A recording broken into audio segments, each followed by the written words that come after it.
যদি কোনো শক্তি আলোর শক্তিকে ওভারটেক করতে পারে, তখন ওই শক্তির কাছে সময় পিছে চলে যায়, সে সময়ের আগে চলে। টাইম মেশিন মানে আপনি ওই মেশিনে বসবেন, আপনি পিছিয়ে যেতে থাকবেন।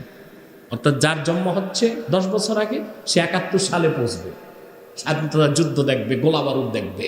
এগুলো বিজ্ঞানের কল্পনা। এইরকম কল্পবিজ্ঞান একটা হচ্ছে টাইম মেশিন। মেশিন বানাবে, আমরা বসবো, পিছনে যাব। হ্যাঁ, এটা তো সত্য। যদি আলোর গতিকে আপনি ওভারটেক করতে পারেন, তখন সময় আপনার পিছে চলে যাবে, আপনি সময়ের আগে যাবেন। এটা তো শুধুই সম্ভব হয়েছিল শাহের সালাত মুহাম্মদ সাল্লাল্লাহু আলাইহি ওয়াসাল্লামের পক্ষে ১৫০০ বছর আগে মেরাজের রাতে। তিনি যখন ধুলক ছাড়িয়ে সাত আকাশ পারিয়ে আরশে আজিমে গেলেন, রাসূলুল্লাহর বোরাকের গতি সময়ের গতির চেয়ে বেশি ছিল। সময় পিছনে চলে গেল, রাসূলুল্লাহর বোরাক আগে চলে গেল। সেজন্যে ২৭ বছরের মেরাজ করে তিনি আসলেন দুনিয়াতে। এসে দেখেন তিনি যে অজু করে গিয়েছেন, মক্কায় অজুর পানি তখনও প্রবাহিত হচ্ছে। তো দেখেন তো, ইসলাম শুধু সায়েন্টিফিক না, সায়েন্স সৃষ্টি করেছে ইসলাম, বিজ্ঞানের সমস্ত দুয়ার উন্মোচন করেছে ইসলাম। শোনো মানব জাতি, তোমরা যদি জানতা তো বুঝতা আমার কসমটা কত আজিম, কত বড়। সুবহানাল্লাহ। আল্লাহ নিজেকে বলেছেন আজিম, আর আপন হাবিবের চরিত্রকে বলেছেন ওয়া ইন্নাকা লাআলা খুলুকিন আযীম। আপন দোস্ত, আপন মাহবুব, মাশুককে আল্লাহ পাক বলেছেন, আল্লাহ তার হাবিবের কথা বলেছেন, নিশ্চয়ই মুহাম্মদ সাল্লাল্লাহু আলাইহি ওয়াসাল্লাম আপনি আজিম চরিত্রের উপর প্রতিষ্ঠিত। সুবহানাল্লাহ। পূর্বের কোন নবীকেও আল্লাহ তাআলা এরকম আজিম খুলুক দান করেন নাই, কারণ পূর্বের নবীগণ ওহী আসার পর নবী হয়েছেন। আর আমার রাসূল মুহাম্মদ সাল্লাল্লাহু আলাইহি ওয়াসাল্লাম আদম সৃষ্টির আগ থেকেই তো তিনি নবী ছিলেন। আমাদের ভীষণ হচ্ছে আস-সাইয়ু মিন্না ওয়াল ইতমামু মিনাল্লাহ। প্রচেষ্টা আমাদের, সফলতা আল্লাহ দিবেন। আলহামদুলিল্লাহ নাহমাদুহু ওয়া নাস্তাঈনুহু ওয়া নাস্তাগফিরুহু ওয়া নাউযু বিল্লাহি মিন শুরুরি আনফুসিনা ওয়া মিন সাইয়্যাতি আ'মালিনা। من يهده الله فلا مضل له ومن يضلله فلا هادي له ونشهد أن لا إله إلا الله وحده لا شريك له ونشهد أن محمدا عبده ورسوله صلى الله عليه وعلى آله وصحبه وسلم الذي أكمل الله به قصر النبوة أي ختم الله به النبوة وحكم أن لا نبي بعده وأعلن في القرآن بالبرهان أن محمدا صلى الله عليه وسلم خاتم النبيين والمرسلين قبل 1500 سنة.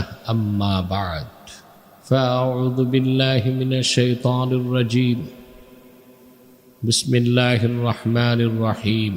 لقد كان لكم في رسول الله أسوة حسنة إلى آخر الآية الكريمة. وقال رسول الله صلى الله عليه وسلم بعثت لأتمم مكارم الأخلاق. صدق الله العظيم وصدق رسوله النبي الكريم ونحن على ذلك من الشاهدين والشاكرين والحمد لله رب العالمين. সম্মানিত সুধী, আল্লাহ তাআলার সীমাহীন মেহেরবানিতে, বরকতপূর্ণ শ্রেষ্ঠত্ব মর্যাদায়, ফজিলতে যে মাসটি সবচেয়ে মহিমান্বিত, সেই রবিউল আউয়াল মাসের দ্বিতীয় জুমআতে আল্লাহ পাক আমাদেরকে তার এই পবিত্র ঘরে কবুল করেছেন। আলহামদুলিল্লাহ। আল্লাহ সুবহানাহু ওয়া তাআলা কোরআনুল কারীমের মধ্যে তার হাবিব মুহাম্মদ সাল্লাল্লাহু আলাইহি ওয়াসাল্লামের উসওয়াতকে, আদর্শকে পৃথিবীর সকল বিশ্বাসী মুমিন ইহকালীন কল্যাণ ও পরকালে যারা মুক্তি চায় তাদেরকে রাসূল করিম সাল্লাল্লাহু আলাইহি সাল্লামের আদর্শ অনুকরণের কথা বলেছেন এবং আল্লাহর হাবিব সাল্লাল্লাহু আলাইহি সাল্লামের আদর্শ ব্যতীত অন্য কোন আদর্শই আল্লাহর কাছে গ্রহণযোগ্য নয় এবং সে আদর্শ অনুসরণে কোনো কল্যাণ এবং মুক্তির এক বিন্দু সম্ভাবনাও নেই, বরং রয়েছে ক্ষতিগ্রস্ততা, ধ্বংস এবং ব্যর্থতা। একমাত্র সফলতাই রাসূল করিম সাল্লাল্লাহু আলাইহি সাল্লামের আদর্শের অনুসরণে। বলেন সুবহানাল্লাহ। প্রশ্ন হলো কেন? তার জবাব আমরা আজকে নেব। রাসূল করিম সাল্লাল্লাহু আলাইহি সাল্লামের আদর্শকে সার্টিফাইড করেছেন আল্লাহ নিজে। আল্লাহ বলেছেন, লাকাদ কানা লাকুম ফি রাসূলিল্লাহি উসওয়াতুন হাসানাহ। মুহাম্মদ সাল্লাল্লাহু আলাইহি সাল্লামের মধ্যেই রয়েছে তোমাদের জন্য সর্বোত্তম আদর্শ। এই ঘোষণাটা কার? আল্লাহ। আরবিতে উসওয়াত শব্দের অর্থ আদর্শ। অর্থ কি? এই আদর্শ আবার দুই প্রকার। আদর্শ কাকে বলে? ইমাম রাগেব উসওয়াতের ব্যাখ্যা করেছেন আদর্শের। আমরা আদর্শ আদর্শ বলি, তা তো বুঝি না, বলি না? আদর্শ নাগরিক, আদর্শ শাসক, আদর্শ শিক্ষা ব্যবস্থা, বলি না? বলি তো আমরা। আদর্শ সমাজ ব্যবস্থা, আদর্শ রাজনীতিবিদ, আদর্শ শিক্ষাবিদ। আদতেই কি আমরা আদর্শ শব্দের ব্যাখ্যা বুঝেছি? আদর্শ কাকে বলে?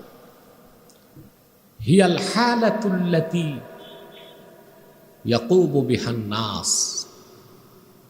আদর্শ হচ্ছে এমন একটি ব্যবস্থা, এমন একটি অবস্থা যার উপর মানুষ নিজকে প্রতিষ্ঠিত করে, তাকে বলা হয় উসওয়াত, আদর্শ।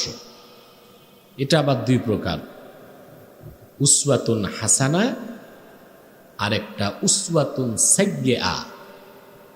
একটি ভালো আদর্শ আর একটি মন্দ আদর্শ। একটি ভালো আদর্শ আর একটি মন্দ আদর্শ।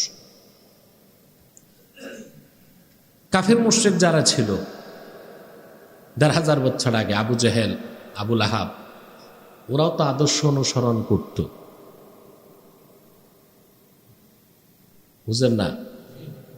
যেমন তারা মূর্তি পূজা করত, শিব করত, বড় বড় গুনার কাজ করত। বিশেষ করে মূর্তি পূজার ব্যাপারে যখন বলা হলো কেন করো, বলে বাপ দাদাকে দেখছি করতো, আমরাও করি। তাহলে মুশরিকরা আদর্শ মানত কি না? কথা বলেন। কার আদর্শ? বাপ দাদার আদর্শ।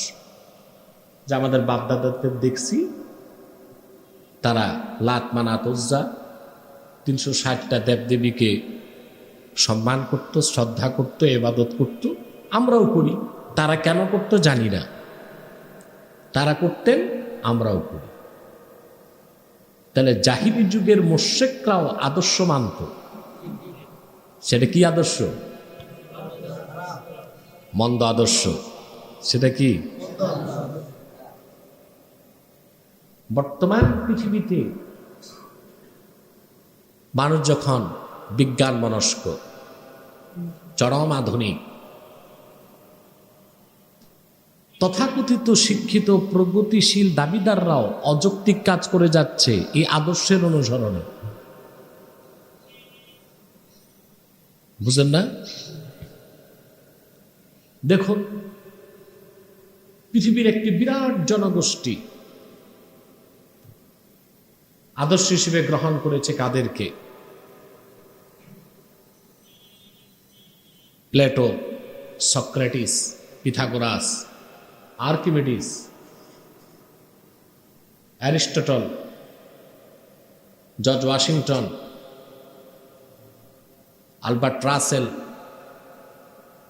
Hugo Chavez, Karl Marx, Lenin, Stalin, Mao Tse-tung তাদের আদর্শ মানতেছে, তারা একটা আদর্শকে গ্রহণ করেছে। তবে যাদের আদর্শ নিয়েছে তারাও ছিল মন্দ, আর আদর্শটাও মন্দ। ঠিক আছে? বাংলাদেশে আপনারা ঘটা করে পহেলা বৈশাখ পালন করেন, ভালো ভাতগুলোকে বাসি বানান, তারপর 1000 টাকার ইলিশ 4000 টাকায় কিনেন, আশ্বিনে আনেন, কার্তিকে খান, নাকি? ছেলেরা গেরুয়া রঙের পোশাক পরে, মেয়েরা বাসন্তী রঙের শাড়ি, মাথায় তিলক, হাতে শাক, ঠিক কিনা? এরাও, এই জনগোষ্ঠীটাও এই আধুনিক যুগে একটা আদর্শ অনুসরণ করছে। কাদের আদর্শ? সনাতন ধর্মাবলম্বী পৌত্তলিকদের আদর্শ তারা চেতনার নামে অনুসরণ করছে। কিসের নামে? এইটা নাকি চেতনা? এটা কি? এই চেতনার সাথে মুসলমানের কোনো সম্পর্ক নয়। মনে রাখবেন, আমি দীপ্ত কণ্ঠে বলছি, বাংলাদেশের স্বাধীনতার মূল চেতনা ইসলাম ও মুসলমান।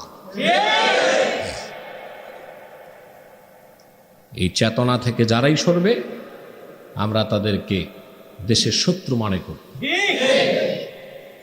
কি মনে করি? আর মনে রাখবেন, যতদিন এদেশ ইসলাম থাকবে, মুসলমান থাকবে, বিশ্ব মানচিত্রে বাংলাদেশ একটি স্বাধীন রাষ্ট্রের অস্তিত্ব নিয়ে টিকে থাকবে। আর যদি আল্লাহ না করুন, আল্লাহ অসন্তুষ্ট হন এই জাতির উপর, ইসলাম যদি না থাকে, মুসলিম জাতি সত্তা যদি টিকে না থাকে, এদেশের স্বাধীনতার সার্বভৌমত্ব থাকবে না। আপনারা দেখেছেন বিগতকালে দেশের অনেক বুদ্ধিজীবী, রাজনীতিবিদ, তাদের ভাষায় তারা দার্শনিক, আমাদের যুক্তিতর্ককে মেনে নিয়েছে। যতই অসাম্প্রদায়িক চেতনার কথা বলা হোক, একটি রাষ্ট্র হওয়ার জন্য তো সম্প্রদায় লাগে। কি লাগে? আপনি ভূখণ্ড আছে, জনগণ নাই, ওটা দেশ না। দেশ উত্তর মেরু, দক্ষিণ মেরু, ওখানে তো ল্যান্ড আছে, নির্দিষ্ট কোনো জাতি নাই, এই জন্য ওটা দেশ না। ওটা কি না? দেশ না। বুঝতেছেন? আবার একটি নির্দিষ্ট জাতি সত্তা আছে, কিন্তু ল্যান্ড নাই, ওটাও দেশ না। যেমন উপজাতিরা, তাদের সংস্কৃতি এক, তাদের ভাষা এক, তাদের কালচার এক, কিন্তু তাদের কোনো রাষ্ট্র নাই। জাতি আছে, ল্যান্ড নাই। তো রাষ্ট্র হতে কি লাগবে? নির্দিষ্ট ভাষার, সংস্কৃতির একটি জাতি, নির্ধারিত একটি ভূখণ্ড, তা মিলে হয় স্টেট। পৃথিবীর প্রত্যেকটা রাষ্ট্রে সেই ভূখণ্ডে যেই ধর্মের লোকের সংখ্যা বেশি, সেই দেশে সেই ধর্মের লোকের ধর্মীয় প্রভাব তারা প্রত্যক্ষ এবং পরোক্ষভাবে প্রতিষ্ঠা করে। তাইলে কিভাবে এই যে যত ধর্মনিরপেক্ষতার কথা, অসাম্প্রদায়িকতার কথা, তা হচ্ছে রাজনৈতিক ভোগলাবাজি, ধোঁকা দিয়ে মানুষকে বোকা বানানো ছাড়া আর কিছু না। ধর্মনিরপেক্ষতার যে সংজ্ঞা দেওয়া হয়, অসাম্প্রদায়িকতার যে সংজ্ঞা দেওয়া হয়, সেই সংজ্ঞায় পৃথিবীতে একটি রাষ্ট্র নাই, আর হতে পারে না, হতে পারে। তাহলে পৃথিবীতে মানুষ মন্দ আদর্শের অনুসরণও করে, করে কিনা? একটা হচ্ছে উসওয়াতুন সাইয়্যিআ, মন্দ আদর্শ। আরেকটা হচ্ছে উসওয়ায়ে হাসানা, উত্তম আদর্শ। এখন কোনটি উত্তম আদর্শ আর কোনটি মন্দ আদর্শ তা নির্ধারণ করবেন কে? জোরে বলেন। আল্লাহ পাক তার হাবিবের কথা বলেছেন, লাকাদ কানা লাকুম ফি রাসূলিল্লাহি উসওয়াতুন হাসানা। আমার নবী মুহাম্মদ সাল্লাল্লাহু আলাইহি ওয়াসাল্লামের মধ্যেই রয়েছে তোমাদের জন্য সর্বোত্তম আদর্শ। খুশিতে বলেন আলহামদুলিল্লাহ। আদর্শের সম্পর্ক চরিত্রের সাথে। কিসের সাথে?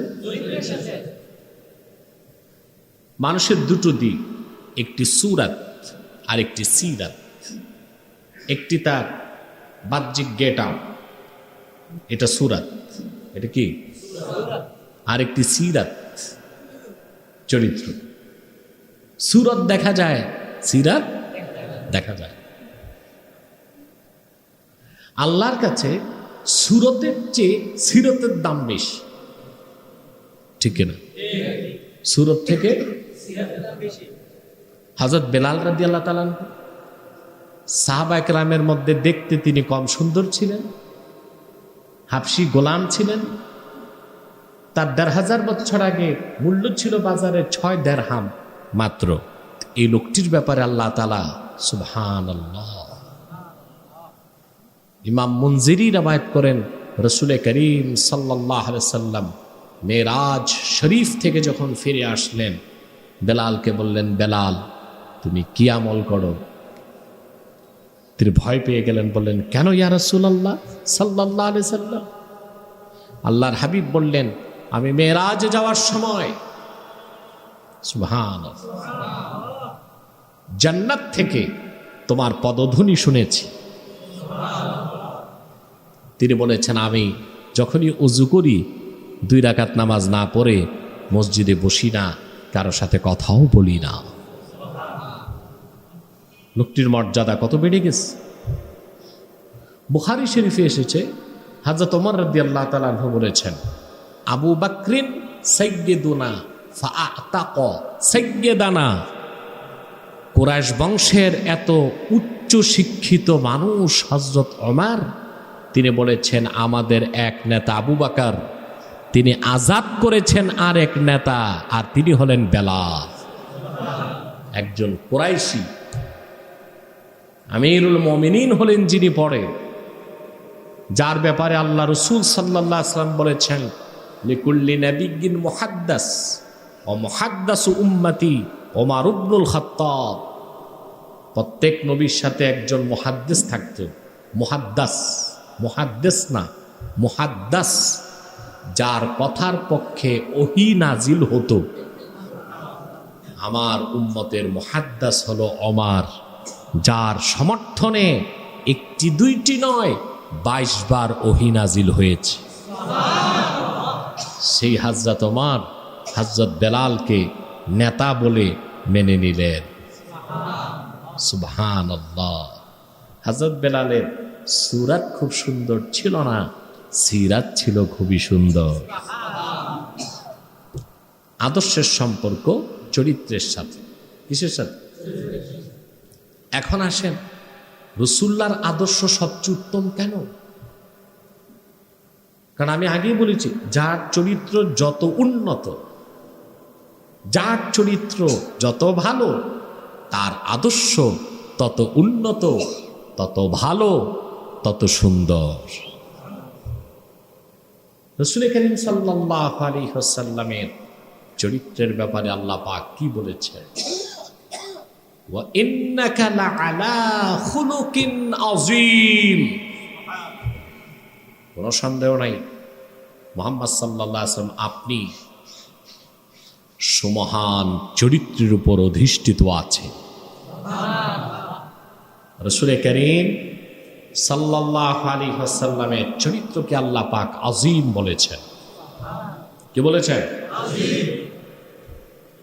কোরআন কারীমে আল্লাহ তাআলা সবকিছুকে আযীম বলেন নাই, বলেছেন?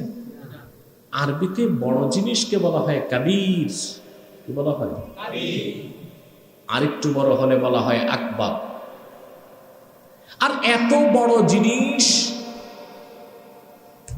যে বিষয়টা অনেক বড় আর যার সম্মান অনেক বড়, সম্মান অনেক বড়, ওটাকে আল্লাহ আযীম বলছেন। কি বলছেন? আযীম। কি বলেছেন? আযীম। সম্মান অনেক বেশি, বিষয়টা অনেক বড়। তাকে আল্লাহ কি বলেছেন? যেমন আল্লাহ তাআলা কোরআনকে বলেছেন আযীম। কি বলেছেন?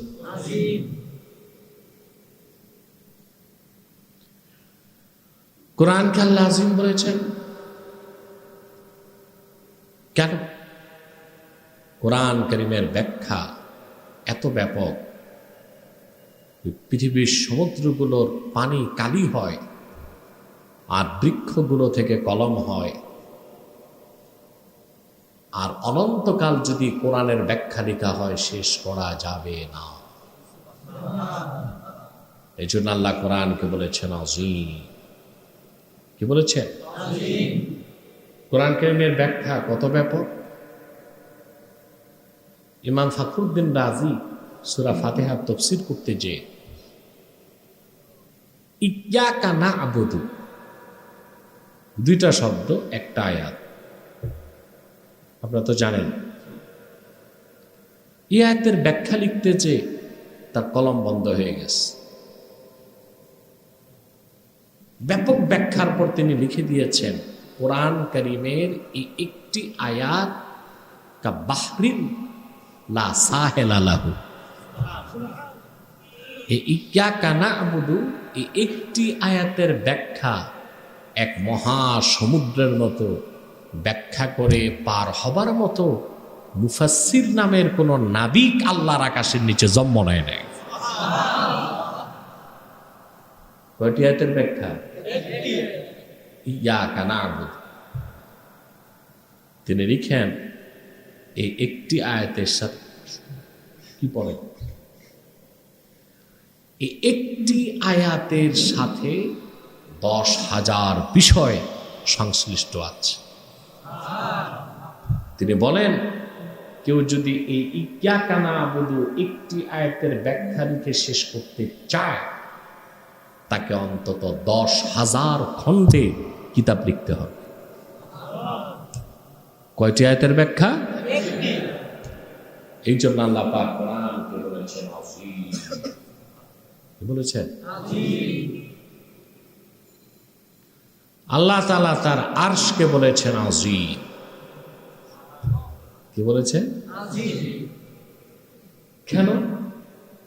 আল্লাহর সৃষ্টির মধ্যে সর্বশ্রেষ্ঠ এবং সবচেয়ে বড় হলো আরশ। আরশ কত বড় তা তো চিন্তা করতে পারবেন না। যে আপনার পৃথিবীতে বসবাস করছেন, ছোট্ট একটা পৃথিবী, ছোট না? যদিও আমরা বলার সময় একটু বেশি বলি যে দুনিয়াটা আমাদের হাতের মুঠোয়, বলি না? আরে বলেন না, আসলে কি তাই? বিজ্ঞান কি আজও পেরেছে বারমুদা ট্রায়াঙ্গল জয় করতে? আপনার প্রশান্ত মহাসাগরে প্রায় 5 লক্ষ বর্গ কিলোমিটার এলাকা নিয়ে সমুদ্রের একটি জায়গা, যাকে বারমুদা ট্রায়াঙ্গল বললে মানুষ চিনে। বিজ্ঞান এখনো না আকাশপথে না জলপথে সে এলাকায় ঢুকতে পেরেছে, ঢোকা সম্ভব হয় নাই। উত্তর মেরুতে, দক্ষিণ মেরুতে লক্ষ লক্ষ বর্গ কিলোমিটার, কোটি বর্গ কিলোমিটার এলাকা রয়ে গেছে যা বিজ্ঞানের পক্ষে জয় করা সম্ভব হয় নাই। সাহারা মরুভূমিতে অনেক কিছু বিজ্ঞান এখনো দেখে নাই। অ্যামাজন জঙ্গলে, পৃথিবীর সবচেয়ে বড় জঙ্গল, এখনো বিজ্ঞান সবটুকু খুঁজে পায় নাই। পৃথিবীটাই এখন পর্যন্ত মানুষ পুরোপুরি জয় করতে পারে নাই। পৃথিবীটাও এত বড়, তার থেকে 13 লক্ষ গুণ বড় হলো সূর্যটা।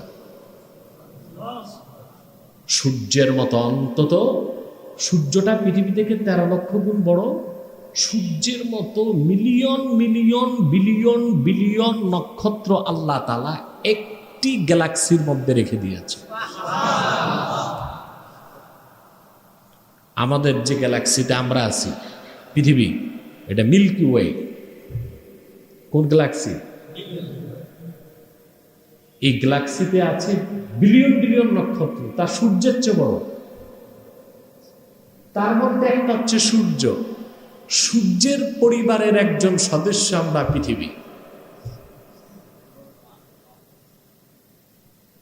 তার মানে এত বিশাল গ্যালাক্সি, এইরকম বিলিয়ন বিলিয়ন গ্যালাক্সি আল্লাহ তাআলা মহাশূন্যে রেখে দিয়েছে। একটি গ্যালাক্সি থেকে আরেকটি গ্যালাক্সির দূরত্ব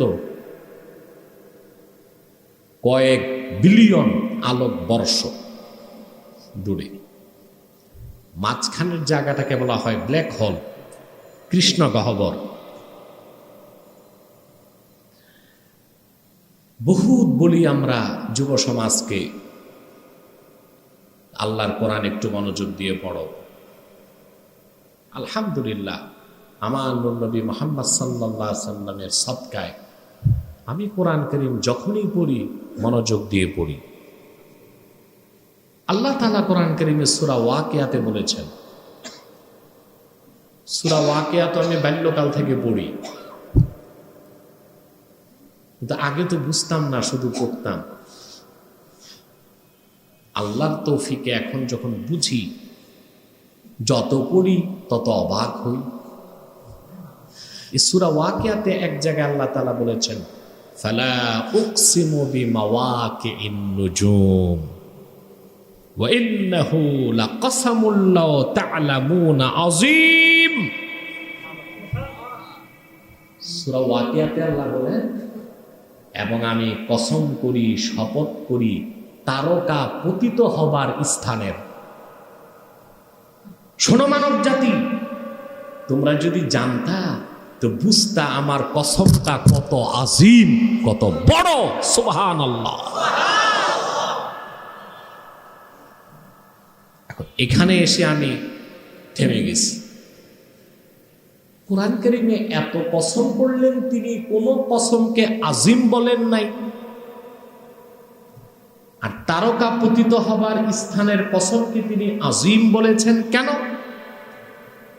এই যে তারকা পতিত হবার স্থান, এটাই হচ্ছে ব্ল্যাক হোল, কৃষ্ণ গহ্বর।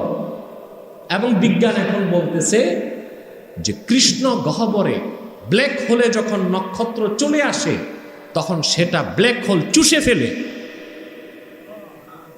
অর্থাৎ যে নক্ষত্রকে আল্লাহ তাআলা ডেস্ট্রয় করে দিবেন, সেটা আল্লাহ তাআলা কৃষ্ণ গহ্বরে পাঠান। সূর্যের যে লক্ষ লক্ষ গুণ বড় নক্ষত্র ব্ল্যাক হোল কৃষ্ণ গহ্বরে ঢুকলে মুহূর্তেই ভ্যানিশ, শেষ হয়ে যায়। ওই জায়গাকে আল্লাহ বলেছেন তারকা পতিত হবার স্থান। তারপর আল্লাহ বলেন, যদি তোমরা জানতে আমার কসমটা কত বড় তো বুঝতা এটা এক আজিম কসম। সুবহানাল্লাহ। বিজ্ঞান কৃষ্ণ গহ্বরের তথ্য পেলেই 40 বছর হয়। কত বছর? 40 বছর। কোরআন কৃষ্ণ গহ্বরের কথা বলেছে সূরা ওয়াকিয়ায় ১৫০০ বছর আগে। সেজন্যই তো নাস্তিক অবিশ্বাসীদেরকে বলি, বিজ্ঞান দিয়া কোরআন জাস্টিফাই করতে এসো না, কোরআন দিয়ে বিজ্ঞান জাস্টিফাই করো। তোমার বিজ্ঞান সসীম, আল্লাহর কোরআন অসীম। সসীম দিয়া অসীমকে যাচাই করা যায় না, অসীম দিয়ে সসীমকে যাচাই করা যায়। কোরআনকে আল্লাহ আজিম বলছেন। সুবহানাল্লাহ। এই যে যা কিছু বললাম, সূর্য, চন্দ্র, নক্ষত্র, নীহারিকা, ধূমকেতু, গ্যালাক্সি, গ্রহ, গ্রহাণুপুঞ্জ, এই সব কিছু প্রথম আকাশের নিচে। ভূপৃষ্ঠ থেকে প্রথম আকাশ 500 বছর দূরে। এটা বুখারীতে হাদিস এসেছে। রাসূল কারীম সাল্লাল্লাহু আলাইহি ওয়াসাল্লাম বলেছেন 500 বছরের পথ। কত বছর? 500 বছর। প্রশ্ন আসে না? আপনি Bible, Old Testament, New Testament, Bible, জান্দাবেস্তা, পুরাণ, অন্যান্য ধর্মগ্রন্থগুলো খুবই আনসাইন্টিফিক। ওই ধর্মগ্রন্থগুলো থেকে বোঝা যায় আকাশ মোটামুটি 8-10 মাইল হবে। কত? এটি ধারণা ছিল মানুষের। কত মাইল? 8-10 মাইল হবে। আর সুবহানাল্লাহ, আমার নবী মুহাম্মদ সাল্লাল্লাহু আলাইহি সাল্লাম ১৫০০ বছর আগে বলেছেন ৫০০ বছরের পর। তো দেখেন তো, ইসলাম শুধু সায়েন্টিফিক না, সায়েন্স সৃষ্টি করেছে ইসলাম। কি বিজ্ঞানসম্মত বলে আমি খাটো করব না, বিজ্ঞানের সমস্ত দুয়ার উন্মোচন করেছে ইসলাম। যদি পায়ে হেঁটেও ৫০০ বছর যাই, কত লক্ষ মাইল দূরে হয় চিন্তা করেন। একজন মানুষ দিন রাতে মোটামুটি রেস্ট নিয়ে হাঁটতে পারে ১৬ মাইল। কত? দিনে রাতে। সে তো আর নিরবিচ্ছিন্ন হাঁটবে না, তার ঘুম আছে, তার খাওয়া পানি আছে, উজু গোসল আছে, ঠিক না? হাঁটতে পারে কত? ১৬ মাইল একদিনে। 3 দিনে যেতে পারে ৪৮ মাইল, প্রায় ৭৫ কিলোমিটার। কয় দিনে? 3 দিনে। এখন চিন্তা করে ৫০০ বছর, ৩৬৫ দিনে 1 বছর। আপনি যদি 2 বছর মোটামুটি হাঁটাহাঁটি করেন, আস্তে ধীরে দুনিয়ার এক প্রান্ত থেকে আরেক প্রান্তে চলে যেতে পারবেন। ৫০০ বছর পথ আল্লাহ রসুল বলেছেন প্রথম আকার যেতে লাগবে। এখানেও কথা আছে, আল্লাহ রসুল বলেন নাই পায়ে হেঁটে, বলেন নাই ঘোড়ায় চড়ে, বলেন নাই উটের উপর চড়ে। কেন? অনেক কথা মানুষ বুঝবে না, সময় আসলে বুঝে যায়। আজকে আমরা রসুল্লাহর হাদিসের ব্যাখ্যা পাই যে পৃথিবীতে সবচেয়ে দ্রুত চলে আলো। কি চলে? আলোর গতি সবচেয়ে বেশি, প্রতি সেকেন্ডে ১,৮৬,০০০ মাইল। যদি কোনো শক্তি আলোর শক্তিকে ওভারটেক করতে পারে, তখন ওই শক্তির কাছে সময় পিছে চলে যায়, সে সময়ের আগে চলে। সুবহানাল্লাহ বলবেন না? এই যে বিজ্ঞান এখন আবিষ্কার করতে চাচ্ছে টাইম মেশিন। কি টাইম মেশিন? মানে আপনি ওই মেশিনে বসবেন, আপনি পিছে যেতে থাকবেন। অর্থাৎ যার জন্ম হচ্ছে 10 বছর আগে, সে ৭১ সালে পৌঁছবে, স্বাধীনতা যুদ্ধ দেখবে, গোলা বারুদ দেখবে। এগুলো বিজ্ঞানের কল্পনা, এটা সম্ভব না। এটাকে বলে কল্পবিজ্ঞান। কি বলে? রূপকথা। ওই যে দাদি নারীরা আগে আষাঢ় মাসে বৃষ্টি হইত, গল্প শোনাইতো। কি গল্প শোনাইতো? এক দেশে ছিল এক রানী, রানীর ছিল এক ঘোড়া, ঘোড়ার ছিল 8টা পা, 3টা লেজ, 6টা মাথা। শুনতেন নি? এগুলোকে আমরা বলি আষাঢ়ে গল্প। তো বিজ্ঞানও কিছু গল্প বানাইছে, এই আষাঢ়ে গল্প। এটা কি? আষাঢ়ে গল্প। এইরকম কল্পবিজ্ঞান একটা হচ্ছে ডারউইনের hypothesis, the theory of evolution, বিবর্তনবাদ। এইরকম কল্পবিজ্ঞান একটা হচ্ছে টাইম মেশিন। মেশিন বানাবে, আমরা বসবো, পিছনে যাব। কথা বলে? হ্যাঁ, এটা তো সত্য। যদি আলোর গতিকে আপনি ওভারটেক করতে পারেন, তখন সময় আপনার পিছে চলে যাবে, আপনি সময়ের আগে যাবেন। এটা তো শুধুই সম্ভব হয়েছিল শাহের সালাত মুহাম্মদ সাল্লাল্লাহু আলাইহি ওয়াসাল্লামের পক্ষে ১৫০০ বছর আগে মেরাজের রাতে। তিনি যখন ধুলক ছাড়িয়ে ৭ আকাশ পারিয়ে আরশে আজিমে গেলেন, রাসূলুল্লাহর বোরাকের গতি সময়ের গতির চেয়ে বেশি ছিল। সময় পিছনে চলে গেল, রাসূলুল্লাহর বোরাক আগে চলে গেল। সেজন্যে ২৭ বছরের মেরাজ করে তিনি আসলেন দুনিয়াতে। এসে দেখেন তিনি যে অজু করে গিয়েছেন, মক্কায় অজুর পানি তখনও প্রবাহিত হচ্ছে। ২৭টি বছর পার হয়েছে। সৃষ্টি লোক যে ঘুমেছিল, ঘুমেই রইল। যে হাঁটছিল, সে হাঁটতেছিল। সময়কে রাসূল করিম সাল্লাল্লাহু আলাইহি ওয়াসাল্লাম পেছনে ফেলে দিয়েছিলেন। সুবহানাল্লাহ। কথা বুঝতেছেন? তা আলোর গতি সেকেন্ডে ১ লক্ষ। এই গতি পার হওয়া কারো পক্ষে কোনোদিন সম্ভব নয়। আচ্ছা বলেন তো, 1 সেকেন্ডে যদি 1,86,000 মাইল যায়, 60 সেকেন্ডে কত দূর যায়? 1 মিনিট, 60 মিনিটের 1 ঘন্টায় আলো কত দূর যায়? 24 ঘন্টার একদিনে কত দূর যায়? 30 দিনের 1 মাসে কত দূর যায়? 12 মাসের 1 বছরে আলো যত দূর যায়, বিজ্ঞান তাকে বলে 1 আলোকবর্ষ। 1 ইয়ার লাইট, 1 ইয়ার লাইট। ইয়ার লাইট মানে আলোকবর্ষ, বুঝলেন? 1 বছরে আলো যত দূর যায় এটাকে বলে 1 আলোকবর্ষ। ভূপৃষ্ঠ থেকে প্রথম আকাশে যেতে 500 আলোকবর্ষ সময় লাগবে। তারপর দ্বিতীয় আকাশ, তারপর তৃতীয়, তারপর চতুর্থ, তারপর পঞ্চম, তারপর ষষ্ঠ, তারপর সিদরাতুল মুনতাহা, তারপরে লা মাকান, লা জামান, তারপর 70,000 নূরের পর্দা, তার একটি পর্দা থেকে আরেকটি পর্দা 500 বছর দূরে, তারপরে আল্লাহর আরশে আজিম। সুবহান, কত বড়, কত ঊর্ধ্বে, কত বড়! রাসূল করিম সাল্লাল্লাহু আলাইহি ওয়াসাল্লাম ইরশাদ করেছেন, আল্লাহর যে কুরসি, কুরসি আয়াতুল কুরসিতে আল্লাহ বলেছেন ওয়াসিআ কুরসিয়্যুহুস সামাওয়াতি ওয়াল আরদ। এই কুরসির ব্যাপারে ইবনে আব্বাস রাদিয়াল্লাহু তাআলা আনহুমা তাফসীর করেছেন, কুরসিয়্যুহু আওসাউ মিনাস সামাওয়াতি ওয়াল আরদ। আল্লাহর কুরসিটাই 7 আকাশ 7 জমিনের চেয়ে বড়। সেই কুরসি আরশে আজিমের মধ্যে একটি ছোট জায়গায় রাখা আছে। এই যদি হয় কুরসি, তার আল্লাহর আরশ কত বড়! সেই আরশকে আল্লাহ বলেছেন আজিম। কি বলেছেন? আজিম। কোরআনকে বলেছেন আজিম, আরশকে বলেছেন আজিম, আল্লাহ নিজেকে বলেছেন আজিম। ফাসাব্বিহ বিসমি রাব্বিকাল আজিম।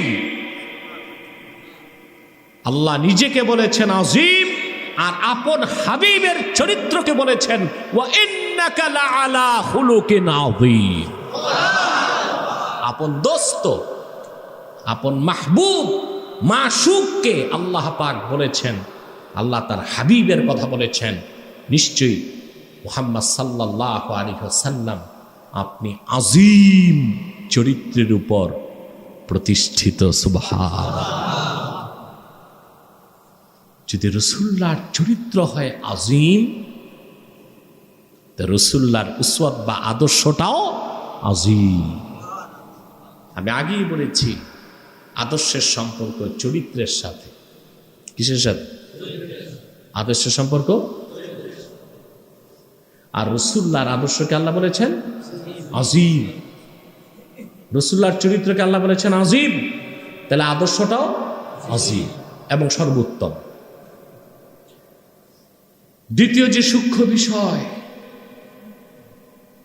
আপনি পৃথিবীতে যত বড় মহান ব্যক্তির আদর্শ মানতে যান, তার জীবনে তো অনেক ভুল ত্রুটি আছে, ঠিক কিনা?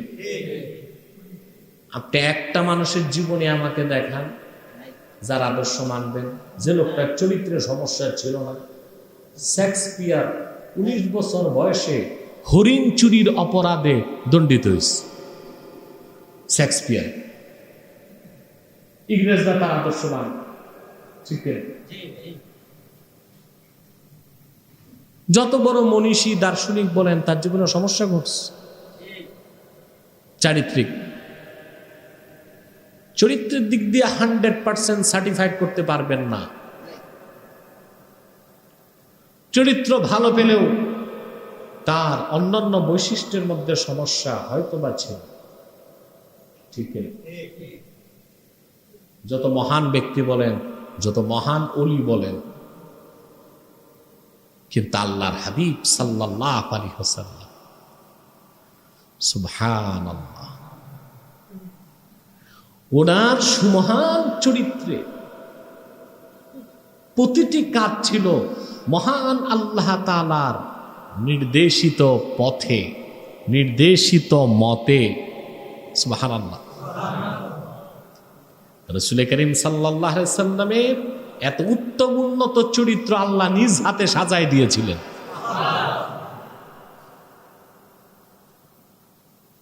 পূর্বের কোন নবীকেও আল্লাহ তাআলা এরকম আজিম খুলুক দান করেন নাই, কারণ পূর্বের নবীগণ ওহী আসার পর নবী হয়েছেন।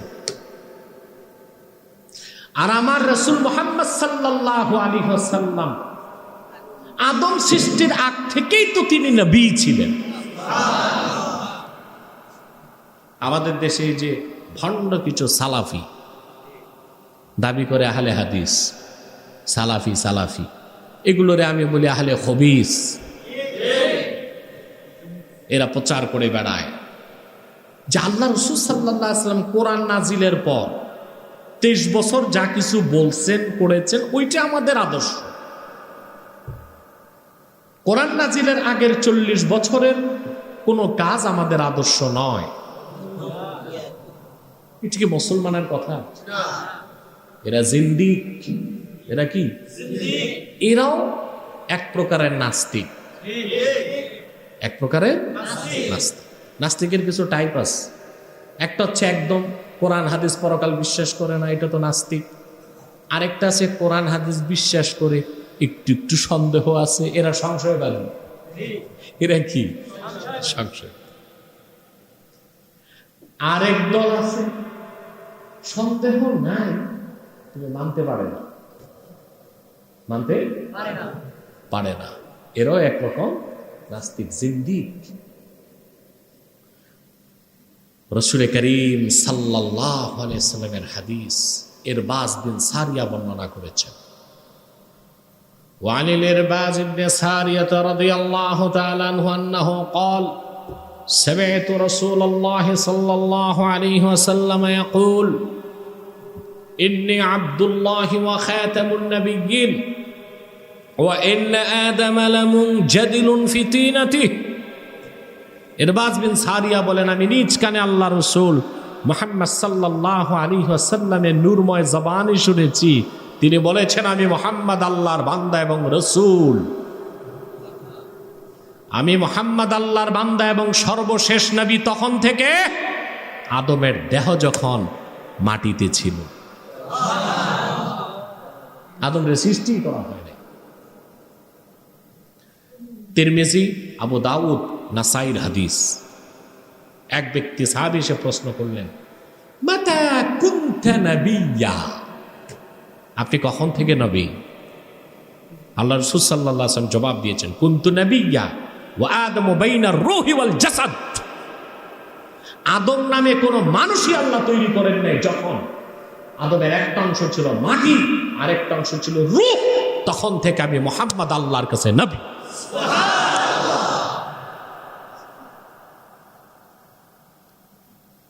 তাহলে রাসূল করিম সাল্লাল্লাহু আলাইহি সাল্লামের নবুয়ত ও রিসালাতের প্রকাশ ঘটেছে 40 বছর বয়সে। কথা বুঝতে পারছেন? এই জন্য আল্লাহ রাসূল সাল্লাল্লাহু আলাইহি সাল্লাম ওনার উপর কোরআন নাজিলের আগেও উনি যা কিছু করেছেন বলেছেন সেটা আমাদের জন্য আদর্শ। আর কোরআন নাজিলের পর 23 বছর যা কিছু বলেছেন করেছেন সেটা তো অবশ্যই আদর্শ। কথা বুঝতে পেরেছি? সেজন্য রাসূল করিম সাল্লাল্লাহু আলাইহি ওয়াসাল্লামের উসওয়াতকে, আদর্শকে আল্লাহ পাক সর্বোত্তম বলেছেন। সুবহানাল্লাহ, সুবহানাল্লাহ।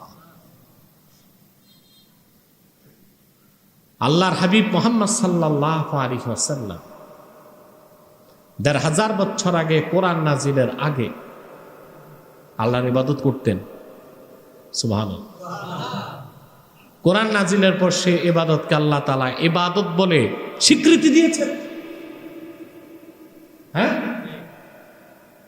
কথা বুঝেন নাই?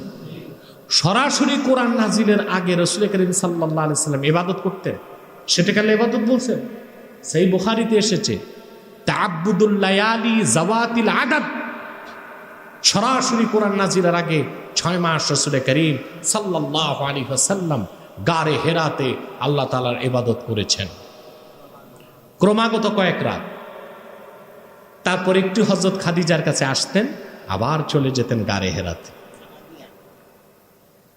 ক্রমাগত আপনারা যারা হজ করেছেন জাবালে নূর দেখেছেন, হেরা পাহাড়, রাসূল করিম সাল্লাল্লাহু আলাইহি ওয়াসাল্লাম ক্রমাগত কয়েক রাত গারে হেরাতে আল্লাহর ইবাদত করতেন। কয়েকদিন পর হযরত খাদিজার কাছে আসতেন, আবার গারে হেরাতে যেতেন।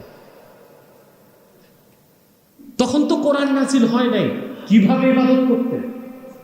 প্রশ্ন আসে না? তার জবাব দিয়েছেন মুহাদ্দিসগণ, জবাব দিয়েছেন ইয়াতাআব্বাদু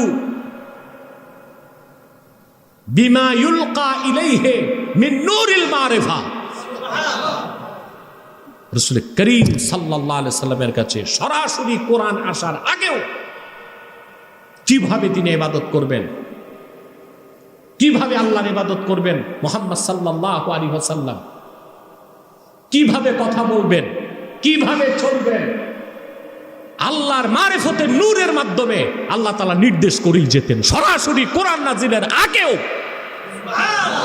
এই ভণ্ডলা মাযহাবী না কোরআনের এলেম আছে না হাদিসের এলেম আছে, শুধুমাত্র বাংলাদেশের মানুষকে বিভ্রান্ত করে, বিভক্ত করে বিদেশি আগ্রাসী ইহুদিবাদীদের এজেন্ডা বাস্তবায়ন করতে চায় বাংলাদেশে। এদের সুরতটাও ইহুদিদের মতো, লামাযহাবীদের। দাড়ি দেখবেন নাভি পর্যন্ত, এত লম্বা দাড়ি সুন্নত না, এক মুষ্টির পর দাড়ি কেটে ফেলাটাই কি সুন্নত। এদের দাড়ি দেখবেন নাভি পর্যন্ত। আপনারা ইহুদিদের দাড়ি দেখবেন নাভি পর্যন্ত। ইহুদি যারা রাবি দেখছেন, এগুলো ইসরায়েলে দেখা যায়, আর ইউরোপ আমেরিকার এয়ারপোর্ট গুলোতে দেখবেন ইহুদিরা সব জায়গায় ঘোরাফেরা করে। এত লম্বা দাড়ি, কত লম্বা এই পর্যন্ত। ইহুদিদের যারা পণ্ডিত তারা জুব্বাও লাগায়। কি লাগায়? লম্বা জুব্বা লাগায়।